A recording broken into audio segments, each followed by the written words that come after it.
This is The Real Gig with Bret Alexander. There we are. We're back. We're back. I said that before. Makes me so happy. You know that reference, okay? You know what I'm talking about? In the saddle again? No. Anyway, forget it. I'm back in the saddle again. Okay, this fits. Oh. Because I just want to, like, the last episode we did was pretty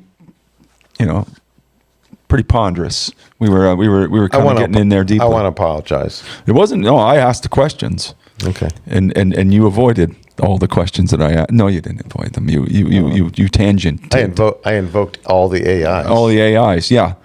So today, this one's going to be incredibly simple. I love it. I love it. So we're just going to do not like top 5 thing, like the what's that high infidelity thing. Yep. We're not going to do that. We're just going to do kind of like maybe top 2. Great. For things or that kind of stuff. Great. So if you want to go to 5, you can. I could probably conjure up 2 for some of these things. Touring ideas, things we did, things over the time, recording, blah, blah, blah, things like that. Love it. All right. So I'll start. You said back in the saddle. So, Yeah. So I would say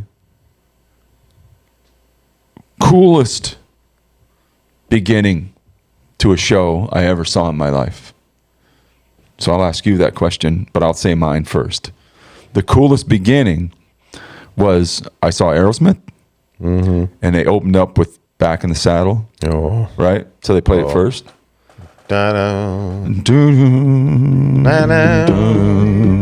But like all the while this is happening, they had a curtain in front of the stage, so it's like just kind of slowly, rising, and like Steven Tyler's behind there, like riding like his little round mic stand, like a horse. And it was outstanding. But this is like no Joe Perry, Aerosmith.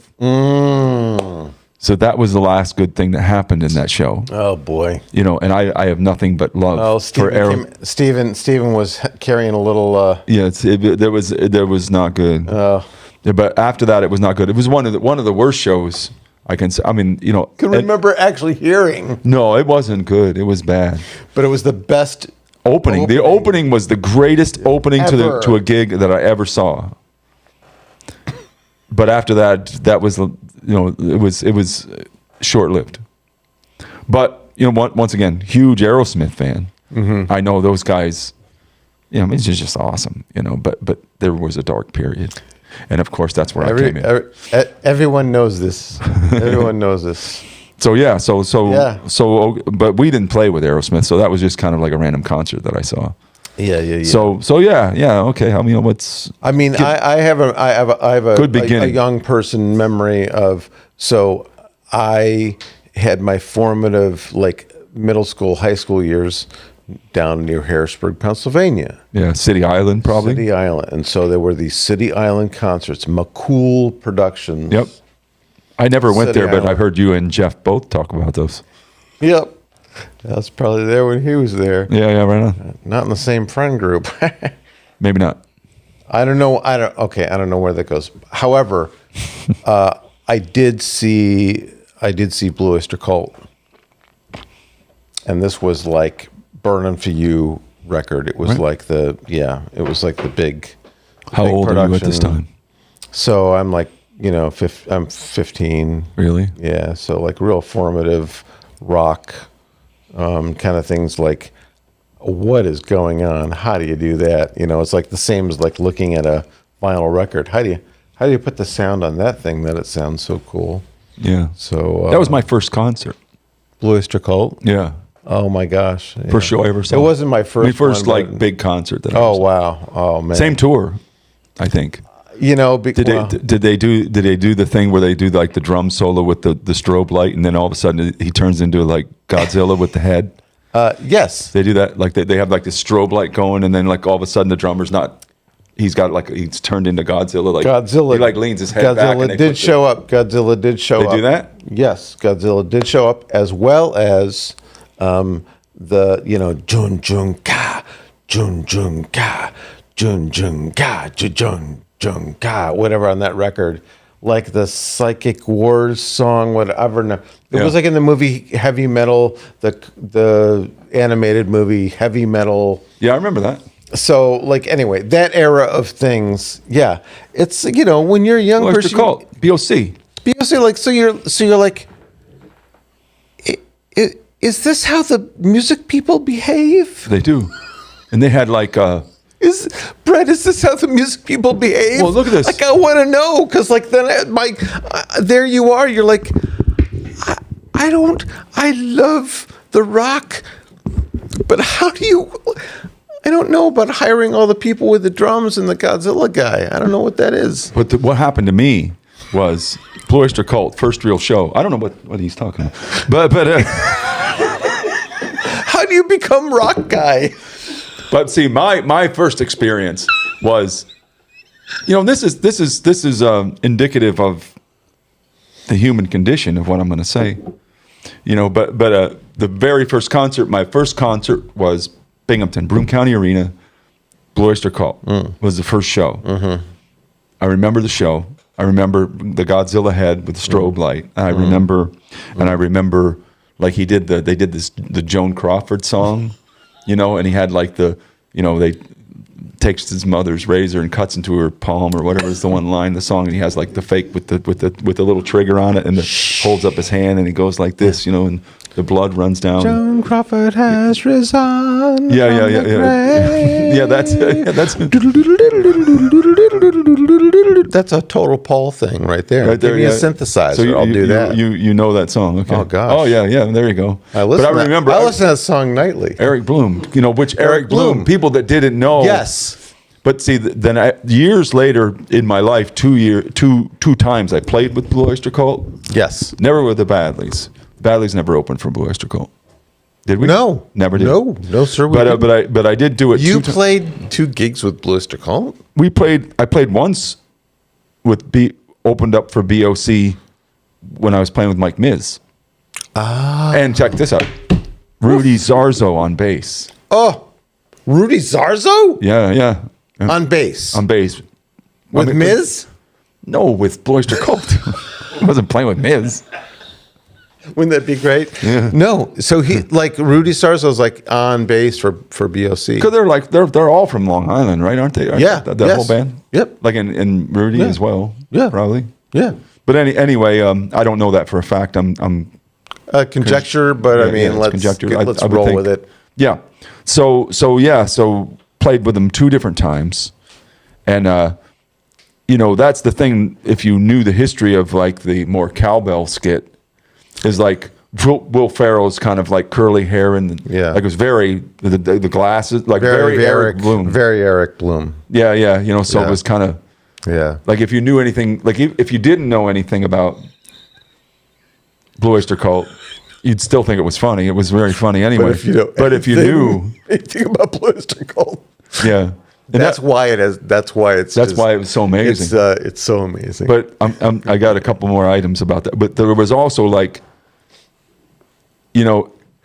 and like just the short shirt that wasn't big enough and the cowbell and like I never ever. I mean, I'd known that song my whole life, but I never really thought about the cowbell somehow.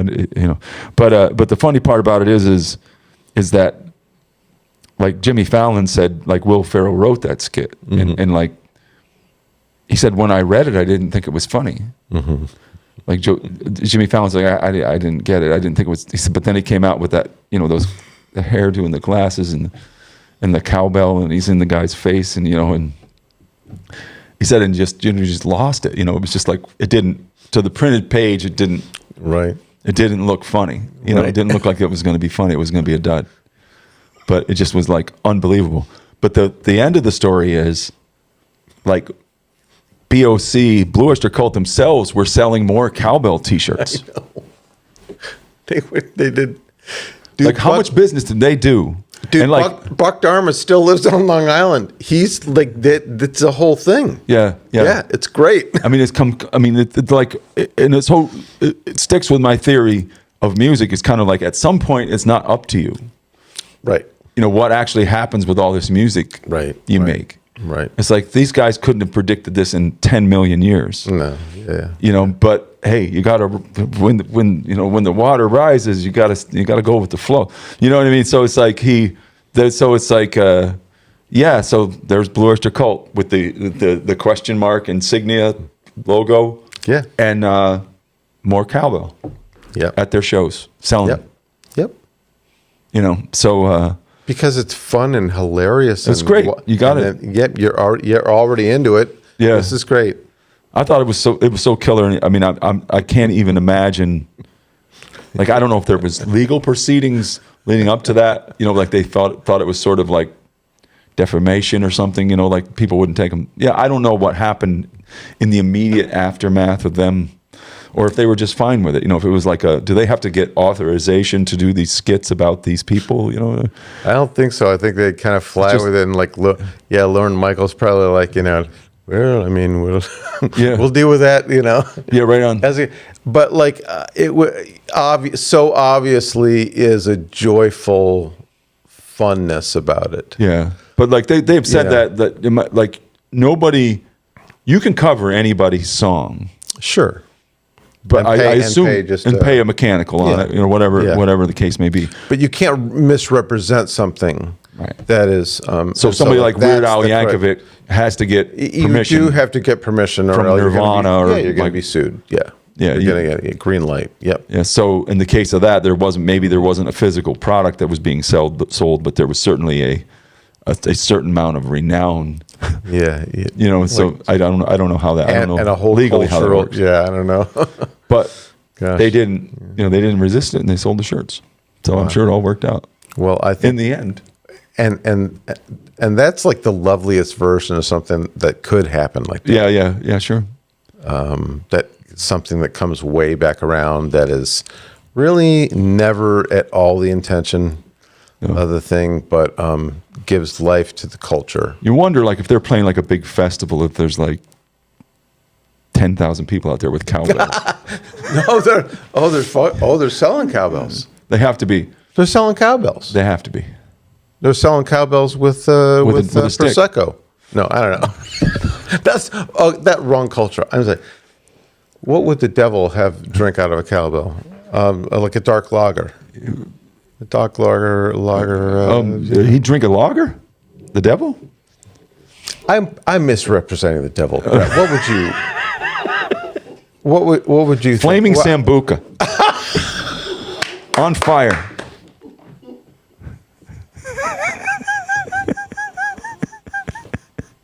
He just pours it all in there. He's like, whoosh. I think that's funny, but I think me misrepresenting the devil,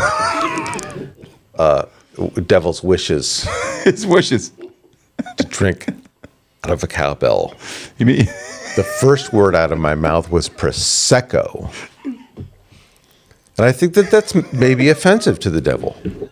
And I'm not saying there's consequences, but maybe I don't know. Maybe there are. I think that you might have the answer to this. But I think that you coming in to swoop behind me and saying, like, let's talk about a flaming Sambuca for a second is very helpful. Maybe that's because quite frankly, I'm in. You passed the baton on to me, and I came in. Michael Phelps, on the relay, kind of pulled us back into contention.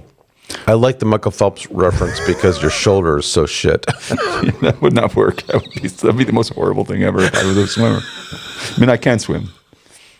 Like, I don't like the water. We're not talking about music here. I don't like the water. I don't know. I don't like the water. No, I don't. I don't like the beach. I don't like the beach. I want to define what this podcast is and what it's not. And what I know that it's not. With more cowbell and the devil drinking out of it. Is anything that I am not contributing anything meaningful. Okay. I don't know why you have me on. You have all these people on that have like whole stories. We had a very good serious. We had a very good serious conversation. Okay. This last podcast, but I think I'm going to air this one first because This is much This better. This would be much better lead into that thing. Yeah. Yeah. This is good. This is acquired. good. I think the phrase "acquired taste" might be Yeah. Do you appropriate. Okay, so what were we talking about? We were talking about it wasn't our first concert. I started with something before that. What was I saying? Well, the first impression, like that first impression of a live thing that you saw. We were talking about Aerosmith and Back in the Saddle, and I was saying the best in the beginning. Yeah, best. And you said that you went to I saw McCool Productions. McCool Productions Blue Oyster Cult concert. What was your first show that you ever went to?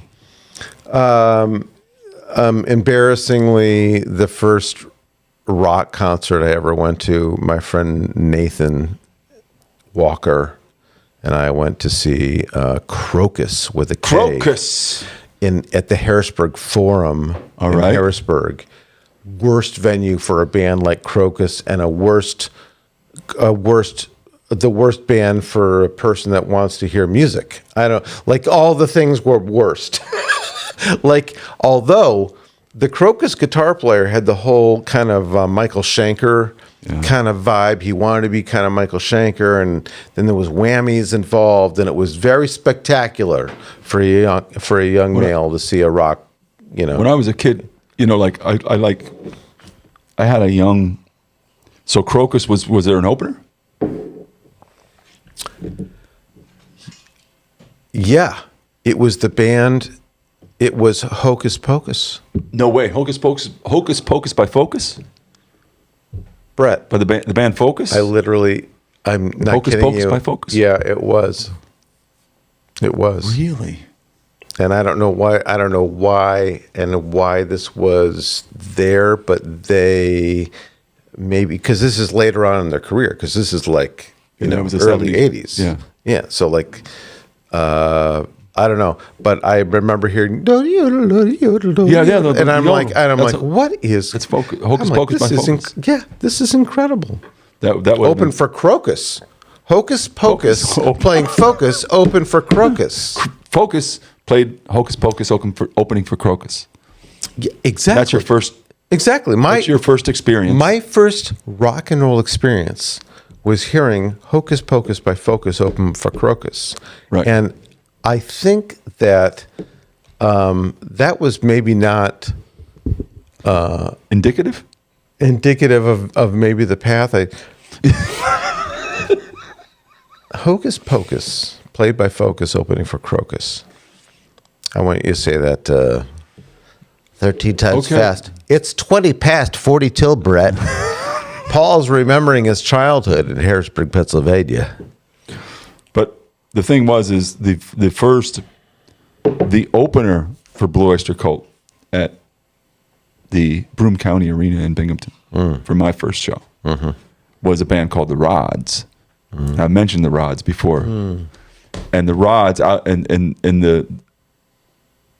the like at least one of the main singer, guitarist, had been in he had been in the Electric Elf or whatever they were called, basically Dio's band. Wow, yeah. And then that Dio had branched off and went, did his solo thing and all that. Yep. And they had played this gig, and it was really wild because many years later, only a few years ago, the drummer Carl for that band became my real estate agent. I mean, he was a real estate agent, but I was actually working with him as a real estate agent, who was like. I mean, he didn't like go from the Rods, like directly to be, But Carl to this day, Carl did a lot of producing. I mean, produced a lot of stuff, was involved in the early on, real early Metallica and Anthrax and that kind of stuff. Wow. So all sorts of super cool stuff. He produced a vocal once that I sang on a different project. Oh, wow. So I actually got to work with him as a producer one time.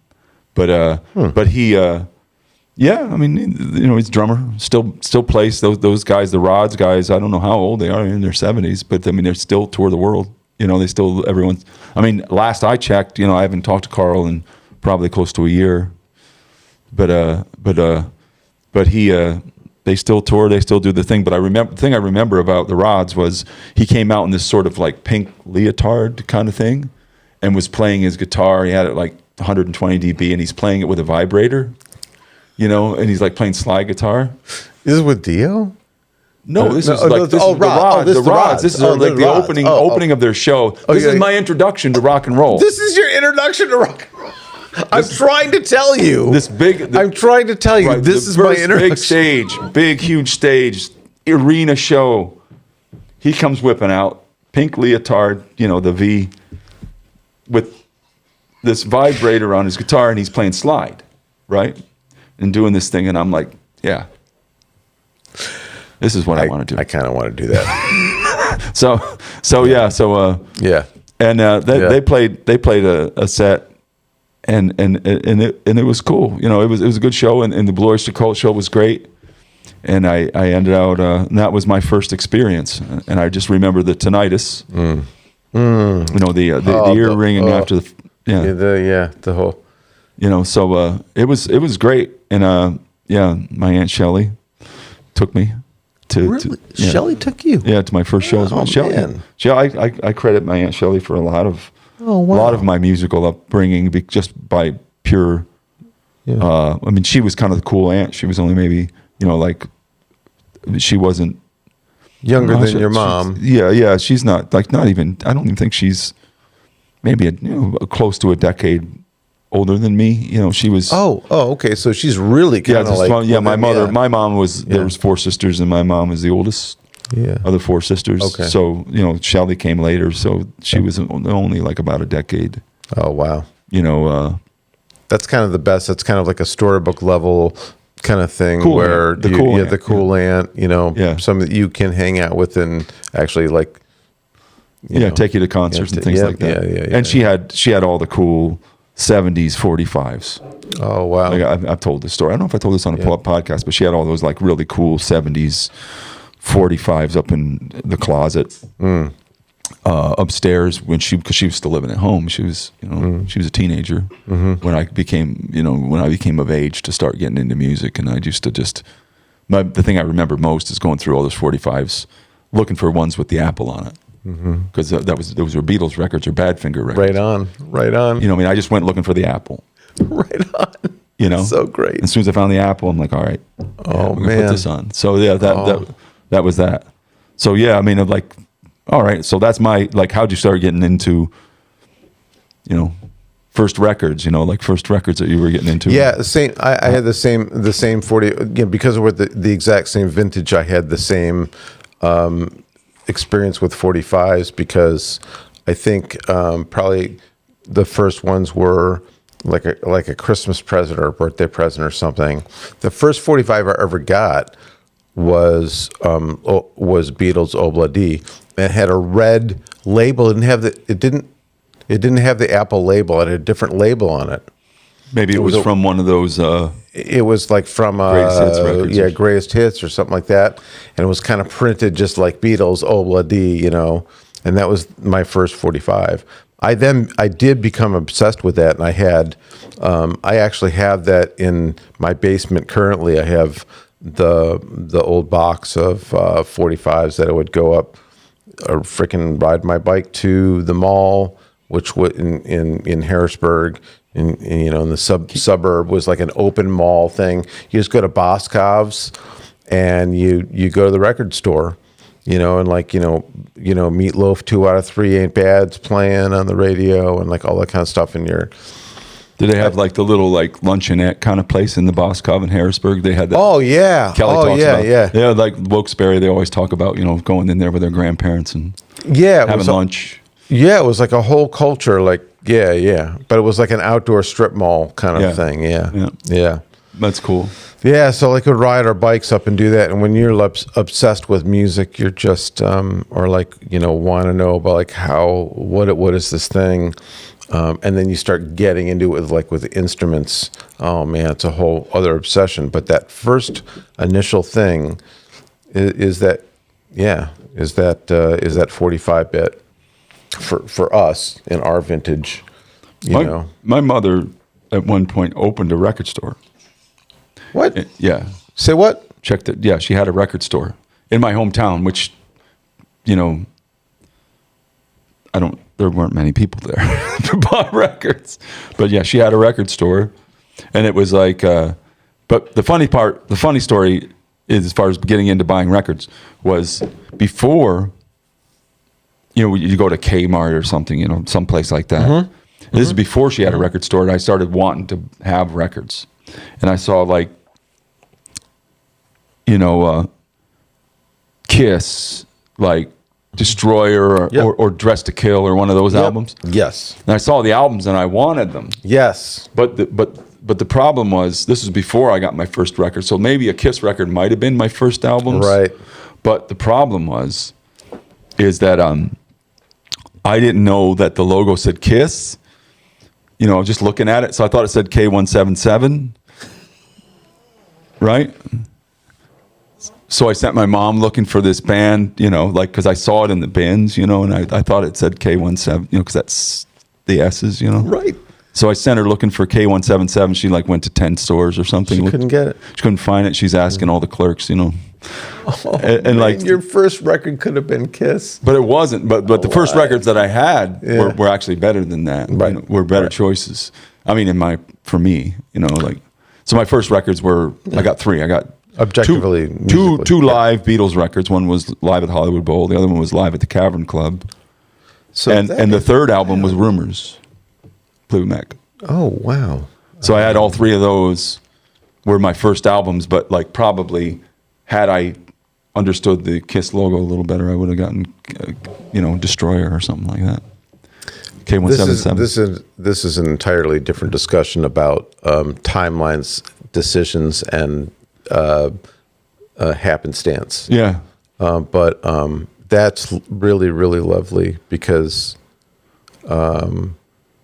maybe I would have had to learn. Maybe I would have, rather than trying to learn Ticket to Ride, I would have learned Strutter or something like that.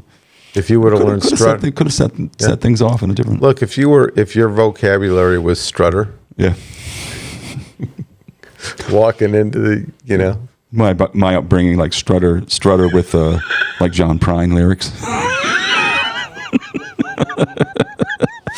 That would have been what it would have been, yeah. I want to say that's revolutionary. That would have been pretty good. I feel it's like pretty good, you know. So yeah.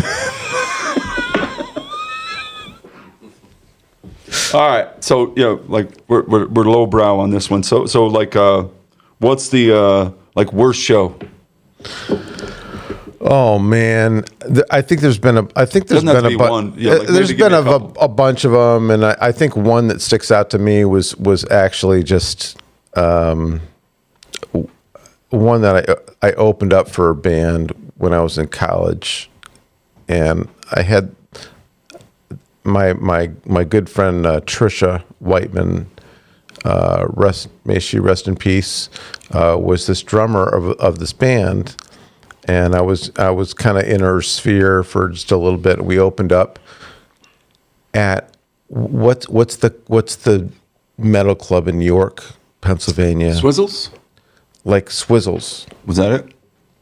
It was probably Swizzles. There was maybe one other one. It was probably Swizzles.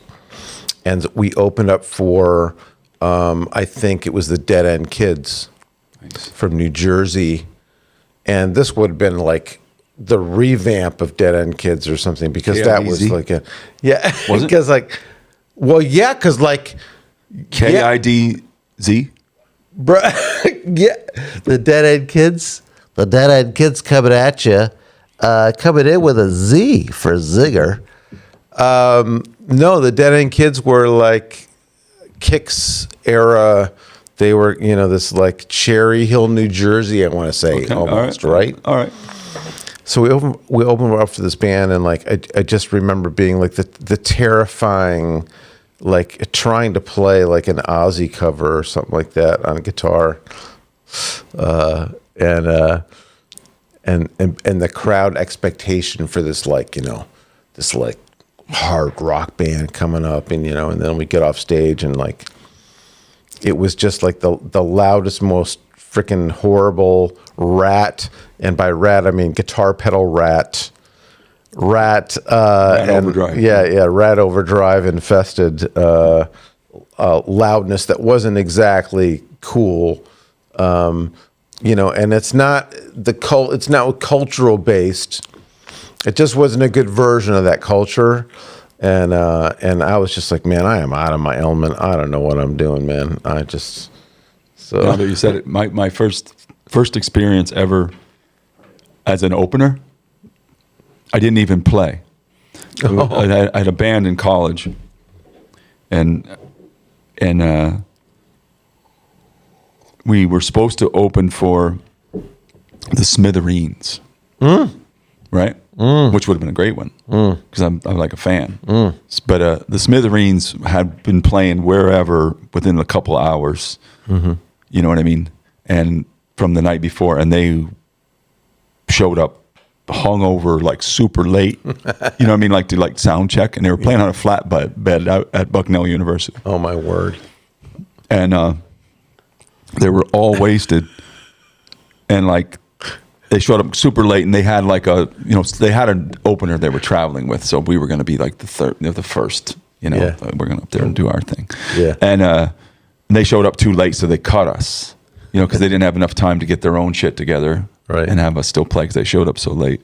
But the thing I remember is like they were loaded. They were loaded, and they were on this flatbed, and they got to the end of the set, and the drummer came out front, and we would do this. There was a reprise in our world, to doing that. Like the drummer came out front in front of the band, and the singer Pat went back and played the drums.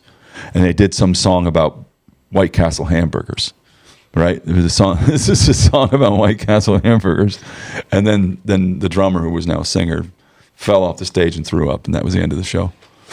And once again, I said, "This is what I want to do," yeah,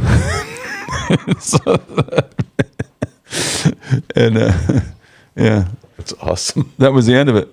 That's why I didn't actually do it. And probably the ones that that was my first opener. In my first opening set. And probably the ones that we actually succeeded with were with the Badleys. Probably like maybe Susquehanna University or one of those, like Cheap Trick or Cheap Trick and Meatloaf. I didn't play Meatloaf. That was you guys before me. Yeah, but we did Cheap Trick. Yeah. That one I remember the thing I remember about that gig was playing with Cheap Trick, and they had like these double stacks all the way across the back. All the amps. Yeah, all the amps and like Marshall cabinets. Yeah. And it was like the whole back end was and they had the Cheap Trick logos on all of them. It looked like super cool. But like there's no way. And everybody. No way these are all plugged in. Yeah, so we're like, the whole thing is to say, well, these aren't real. There's no way this is for show. And then it's first thing you do. We're cynical. Yeah, and we went behind and we look, everything's plugged in. Yeah, everything's freaking plugged. There's like big thick cables. Yeah, like plugged into every last one of these things. And we're like, holy shit, these guys are like running all these amplifiers. And we're like impressed. And then like whatever, an hour into the show, lights come through all of them. Like it was all. Every cabinet had like headlights in them. Yeah. So it's like. Cheap Trick. The amps were like off on the side of the stage. Yeah, and then you immediately like they were plugged in. They were plugged in, all right. So you immediately start like scanning the stage, looking for these amplifiers that they're actually playing through. Then you look over, and then there's two twin reverbs right over by Rick Nielsen. Yeah, Rick Nielsen's a monster, and all he needs is like two twin reverbs. But like they were these little amps, tiny, off to the side of the stage. And just for the old story, but like then Bunny Carlos didn't set up he set up on the floor. He wasn't on a drum riser. Like a lot of times you see video of them, and he wasn't like way up in the air. He'd be down. He didn't even, and he had this like high tech looking monitor that he had set up. Yeah, and we're like looking at that and trying to figure out what it is, and it looks like, man, I don't know, I haven't seen that one before. Look at that thing. Like he's got like this monster box. Yeah, you don't know, like shooting right up at him. Yeah, and then we're like, you look at it a little closer and you realize it's an air conditioner. It's basically, he had no monitor at all. He didn't give a shit. There was no monitor for Monte Carlos. He's back there playing. Get out. They were great. He's good. Yeah, they were great. Yeah, no monitors at all, just an air conditioner. So that was that. So, okay, so going down this path, like who have you seen, or maybe we played with, that was a lot better, maybe better than you thought they were going to be, or they were like kind of like maybe a surprise? I remember two experiences that were, I guess, visceral, just because they were A, great, and B, they were formative for us being young bucks out there on the major touring circuit. And I guess the first one was just that Greg Allman. The first two nights we were with Greg Allman and the Alameda All-Stars in New Orleans. Yeah. And we were on the marquee, and Greg came and said hi to us, and we watched his sound check, and nobody cared. And all the guys in the band didn't care because they were his buddies, and they were just happy to be out at gigs. And Greg didn't care. And it was the full Greg experience of what you think it would be, and what it was the exact same thing, except what it was in 3D in front of you. Yeah. And it was like watching any of the good docs about Johnny Cash or anybody that you would watch a cool doc on. If you've toured with those people, it kind of unfolds in front of you. At least you see a tiny slice of what the reality of the person is, because somebody like Greg Allman was like, I mean, he wasn't very precious at all. No. And he wasn't like a hang out and chill kind of guy, but he communicated pretty directly, and he was what he was. And so like that was like a super privilege behind the scenes. But seeing the band play, you kind of start to understand. You're like, oh wow, okay, I think I understand what I'm doing, and what that is not what a band that understands this whole pocket of something is. And I think that was something that was a privilege to see for us as a band, where these guys could just kind of really do it naturally in a kind of an Allman Brothers pocket, Yeah. And that was like, wow. Yeah. Me and Jeremy and I, we were talking back and forth in his podcast, and I was just saying, were you ever kind of like starstruck by somebody? And he was saying SDP, like he had said like they were just kind of like, rock personified, they kind of, and he had that experience of playing a festival with them, and it was just kind of like, he didn't say anything, they just kind of walked by. And for me, that was kind of what you just described. I said, because just that experience in New Orleans, and you're meeting Greg, and he's kind of exactly what you thought he was going to be. There was no disconnect. Like weirdly the same. Like exactly like your perception of what it is would be. What it is, was identical, and it was like what you would think it would be like was exactly what it was like. And it was not minimalized. It was a living example of. It was like amplified. It was amplified. It was like. We were like, really? Yeah, the one I always loved was like, we're doing, and there were so many stories from those tours, but it was like we're doing, we're going to be doing Allman Brothers dates later on after this, like we're doing with just Greg Allman Band, right?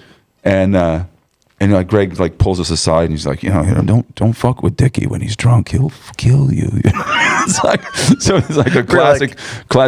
Okay. We won't. Mess. We're not gonna mess with Dickie.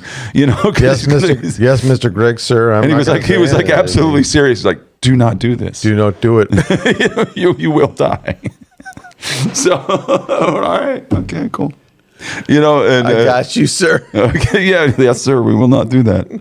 And so that was super cool, and it kind of worked out that Small World was Tom Edmonds. Bone was there, who we ended out many years later working with. Yeah. And he was kind of in Greg's camp, and he was there and heard us play that night. I forgot about that bit. Remember that? Remember him talking about that? He said he was. Yes. So he was like a biker guy, and like him and a bunch of other guys. This fellow that was ended up being like a really decent friend. Yeah. And kind of biker culture, but he actually started out up in Woodstock, New York, as a kid, in his teens. Working, kind of being around studio things that were happening there, and including the band and Todd Rundgren and Meatloaf, Bat Out of Hell. In fact, he's related to. Yeah, it's like a brother-in-law. Brother-in-law to Meatloaf. This connection that we had with him with the Almonds was really kind of significant because.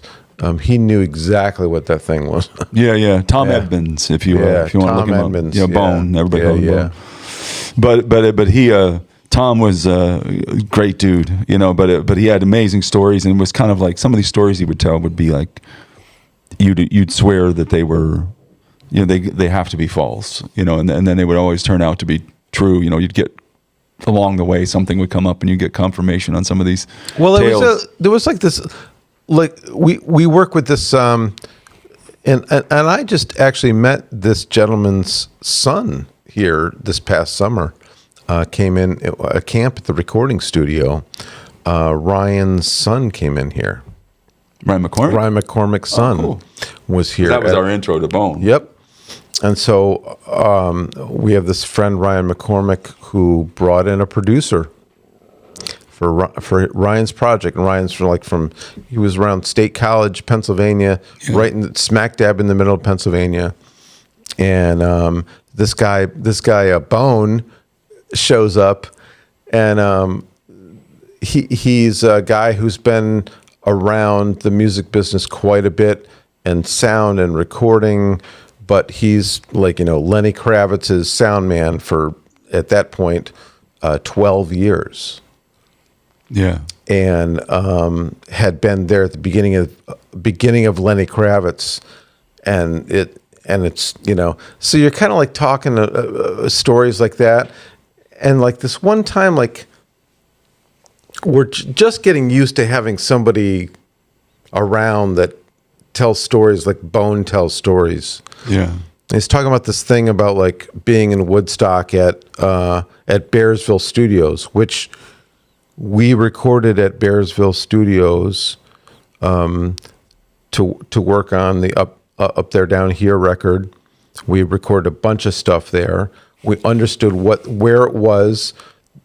Above Studio A, there's an apartment, blah, blah, blah, blah. And Bone's telling a story about being with the Rolling Stones. Bone was a guitar tech on the Rolling Stones tour for the Steel Wheels tour. This is in the 80s. But it was before that as well. Before that, yeah, it was way back to Some Girls. He said when he was a kid. That's okay. He did that on even that. I mean, I think that was his intro. Was in the 70s. Oh my Lord. Yeah. So then Bone's telling the story about I'm there with Mick and Keith. It's okay, and then and Keith's not feeling well, and they're trying to do the session, and Keith is ill. And so I nursed, this is Bone's words. I nursed Keith back to health with soup. I kept feeding him soup, and I nursed Keith back to health. Keith Richards. We're in Danville, Pennsylvania, and our friend Bone is in our little place. Yeah, Bone's I nursed Keith Richards back to health with soup. And not only did he really come back, but I knew he was feeling better when he came down from the apartment Yeah. and went into the woods and threw his Bowie knife into a tree. Yeah.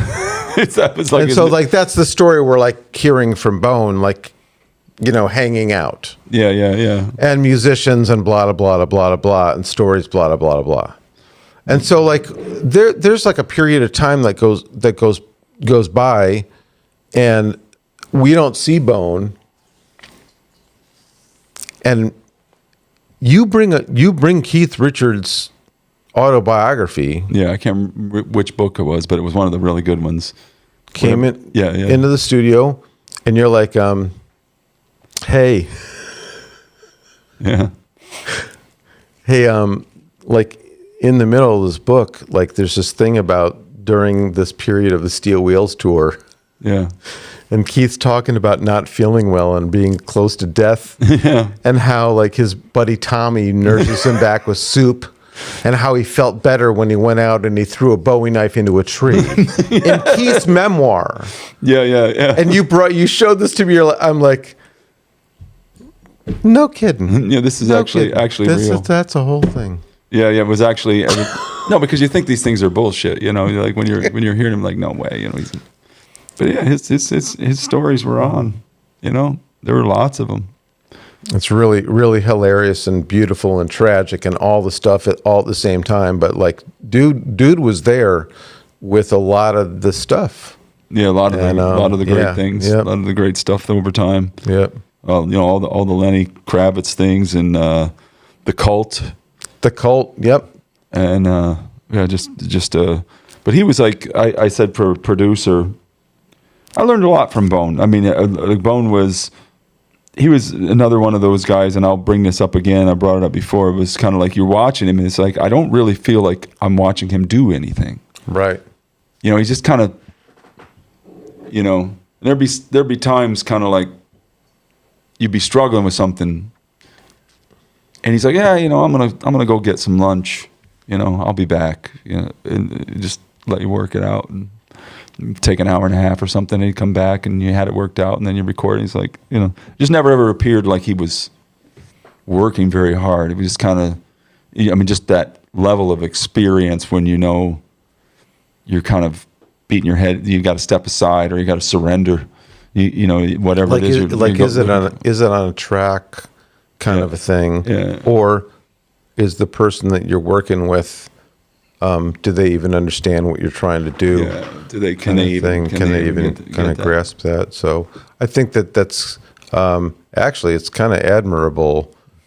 I think that was actually a good thing to learn. Yeah. Sometimes it does look like bullshit. Yeah. But it's really not. You know, like the do nothing mentality is actually very, very helpful. I look at it. Yeah. I love that. I love that philosophy, you know, because for lots of reasons, but I do love that philosophy, but at the same time, it's just kind of like a mark of experience, really. You know, I mean, you get older and you should be able to do these things faster than you used to do them. You know, and he kind of would always have a certain level of, okay, well, this isn't happening. You know what I mean? And there's like a whole thing of like, there's a whole arc of if you're working with somebody, it's not going to happen. Mm-hmm. You know, like you know it's not going to happen. Mm-hmm. Whatever it is, you can either stop and come in the next day mm-hmm. and try it again, or you can just let somebody run a bunch of stuff and you can piece it together. Mm-hmm. You can do that, or you can go through the arc of whatever it is that's being iterations of like basically we got to get somebody else in here right to do on this. Iterations of you know what I mean and you can just, you know, my point is like I think somebody that does that much can get to that point where it's like, all right, you know, rather than me torturing this individual, we understand what the situation is. Right. We understand what's available, and where we can or cannot get. So then you're And I early on, as a producer, you know, doing production, it took me a long time to kind of get to that point where it's like, okay, I can very quickly kind of get this into sort of a lane mm-hmm. that it can be the best it can be, whatever that might be, or find it so it works on a level. You know what I mean? And I think that's what somebody like, I mean, famously, the Rick Rubin thing, you know, though he understands little about music, I think he can sort of extract the essence out of where this has to be and where it can, you know, in the grand scheme of life, where it can fit and all that kind of thing. You know, because that actually is going to be, and this harkens back just for 30 seconds to your previous topic in the podcast. the last one, yeah. Was then how it impacts things the most directly culturally. Yeah. And that's the stuff that like resonates, and that's why he's a fan producer that understands. And I think that fan producer is a little derivative. It's a lot derivative.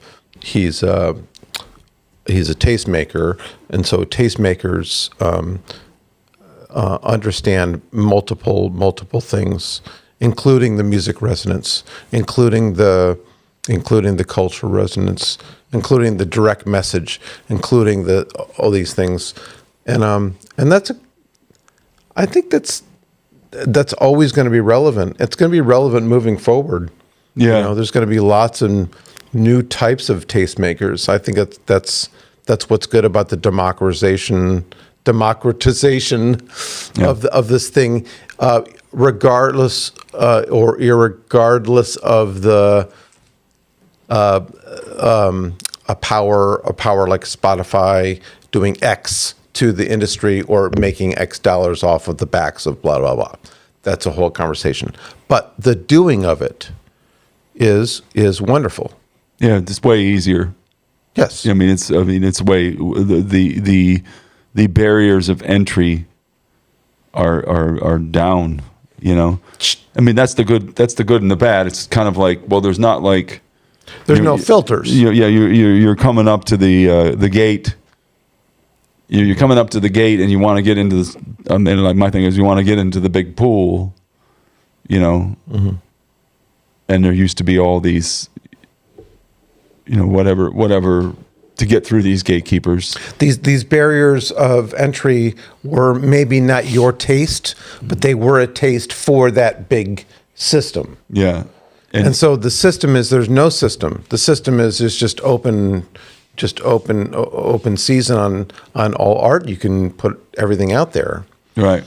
And so there's nothing wrong with that inherently. It's the development and the filter phase of failing, of it's just trial and error. It's only trial and error, and that's one of the most important things for an artist. Because if you're writing against or you're writing about things that are emotional, you need to like do that and then fail and then refine and fail and refine and fail and then find a lane. And then once you found your lane, then you can explore that. But the first things are mechanics. It's like in the recording studio. We don't want to spend a lot of time on the timing of this thing or this mechanical thing. We want to talk about ideas. Sure. And that's what's tough. If your first idea, your very first thing you put out is completely undeveloped, and that's fine, it's a document or whatever, but maybe in the long run you want to say, if you want to monetize it or be a personality or whatever you say you want to be, should be considered over time with failure, because that defines it. Yeah. I mean, in yeah, it's kind of both. You know, we talked about context, and you know, I think that what should I say? I think it's easy to say, oh, it's not just about the music anymore. You know what I mean? Like, oh, you got to do this, and you got to have a social media president. You have to social media presence. You have to have a certain flow of content, and you have to have all these things. And those things that's all true. Mm-hmm. But the sea is big, and a lot of people are doing that and doing it well, or doing it competently. I guess maybe not well. You know, professionally. Yeah. So I think maybe you got to find your tribe, find your lane, and that was kind of what I was saying in our last conversation, which might come after this one, when I let it out. But basically, what does the lane become when there aren't any guardrails anymore? You know what I mean? Like that. So that was kind of what I would micro tribal. Yeah, you find your people. Yeah, yeah. If the lane is, if there aren't any, and maybe just the act of socializing in your peer groups, and hopefully people still, get together, and they're getting together in person and being influenced by each other and all that kind of stuff of where the pinball bounces off, you know what I mean? Like, just that can be, that can kind of still give, even though you have access to everything, whereas maybe in the 60s, or 70s or whatever, the 60s say they, people that are musicians in Detroit, and play at Motown don't really know much about things that are going on, perhaps, except through the radio, things that are going on in other parts of the country. And so that maybe you're a little more influenced by your immediate surroundings than, this massive tool to explore the thoughts and sounds of the world, so maybe you're a little more geographically focused. Yep. Back in the day. Yep. Than you would be now. Yep. So it's a little bit different it's a little different now. Well, and I think that the transition of all this stuff will kind of retain those things, because I think people are going to be wanting and needing those local and tribal and interesting situations and cultures that, I think that is going to continue and actually be much more defined. I think it's been watered down. I think it's just been watered down. I think that things are a little too homogenous and easy, and that's just kind of like commerce and everything, and that's kind of like bad for art. Yeah. So I think that honestly, the challenges that are going to come up, and this is leading into your next podcast subject, are going to be kind of be vast, but are going to be lucrative and wonderful for art. Yeah, I believe so. Yeah, perhaps. I hope so. I hope you're right. The as usual, we went off the rails a little bit. Like, who? Just as another, just throwing out our experience, like little war stories or little experiences along the road. Who, like, did you have anybody that you were like, that we played with or you saw or something that was like a lot better than you thought they were going to be? Yes. Like I just have one. I think there's probably a couple of things. The number one thing, obviously, we opened for Page and Plan in Buffalo, New York. Yeah. And this is the 90s rock band, get a record label deal kind of thing, and you need a booking agent. And we had a booking agent from New York City, ICM, courting us, and this guy's awesome. And he offered us like weeks of touring with Led Zeppelin. Yeah. And we had all this time like tied up in doing promotion for the label, and we were in McAllen, Texas, which is Mexico. Yeah. It's down at the very tip almost.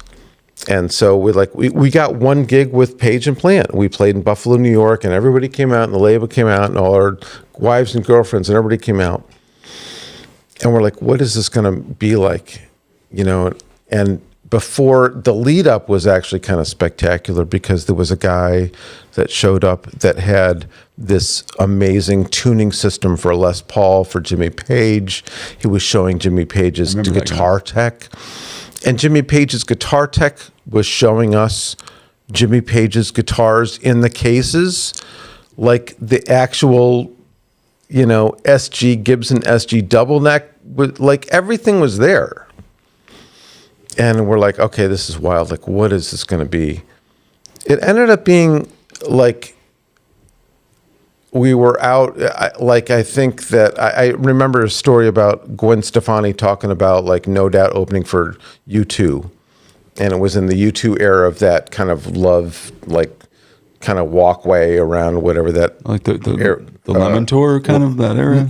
It was later than that. It was like this, as after No Line in the Horizon, it was, I don't know, it was like this amazing, whatever, tour, and being out there and seeing, and Gwen Stefani saying like, seeing those guys up there and feeling what the whole thing was as what's much, much more significant than what you could have imagined. And they were the opening band. And so when we watched like Page and Plant come out and they had like this little orchestra, they had string players behind plexiglass, and they had a French guy playing a little hurdy-gurdy droner, and the John Bonham character playing this big drum kit, and John Paul Jones was not there, but a John Paul Jones character playing the bass. But the sound of the thing was much better than The Song Remains the Same movie. It was much better than a record. It was much better than like, and we were like, oh wow. That's the no quarter tour. That was what We were like, okay. That's really. I was sick. Yeah, that was really. Yeah, that something. was amazing. Yeah. I think if you saw David Bowie at his best, I think we saw Led Zeppelin at their best, is what I'm saying. Yeah. And we opened for them, and that one experience in Buffalo, New York, was like, okay, I understand what the. If you were in the minors and you see how the level of the thing works culturally and musically and everything about it. Yeah, it was amazing. You feel the heaviness and the significance of it, and you're like, okay, wow, I love that. Yeah. Yep. I remember. I was surprised on that one as well. I remember thinking. Oh. I remember thinking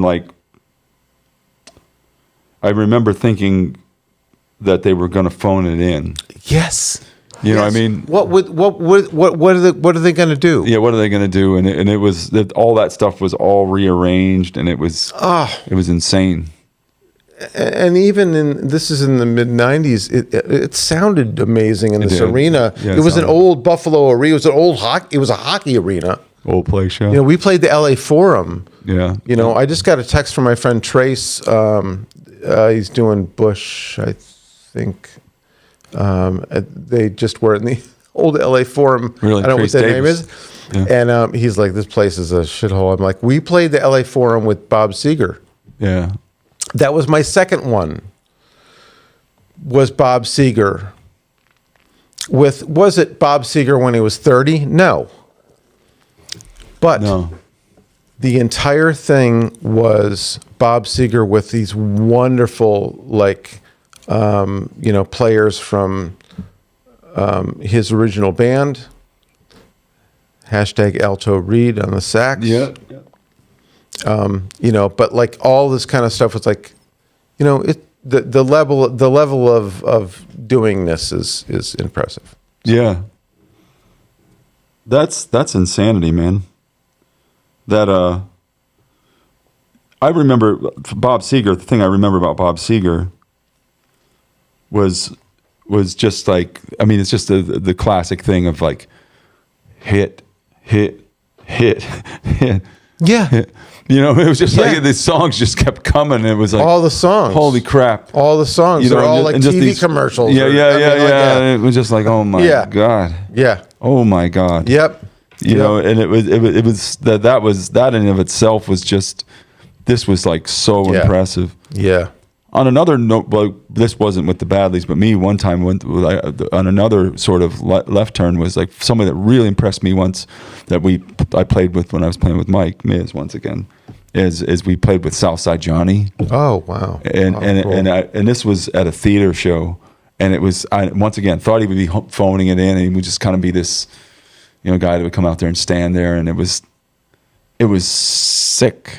Just him just kind of commanding the stage and freaking at it and like all the horn parts, and he's like he knows everything that's going on the stage. You know what I mean? Mm-hmm. And he like knew all like from the B3 guy to the drummer to the horn parts and he's like and fronting the band. And and you just kind of realize that like that guy was the soul of that whole thing, the soul of the band, and like the soul of that scene. Yeah. Right. In my, like that, he didn't become as renowned as John Bon Jovi or Bruce Springsteen or whoever from that sort of. But that was that was the heart of it. Yeah, it was him, and that's that. Anyway, I just wanted to have a little conversation about some of these things and some road stories and top experiences. And I love top twos because top twos. Just like, top twos are much better than top five. That would take us another 4 hours. Yeah, that was super fun. Thanks, man. All right. Absolutely. Be good.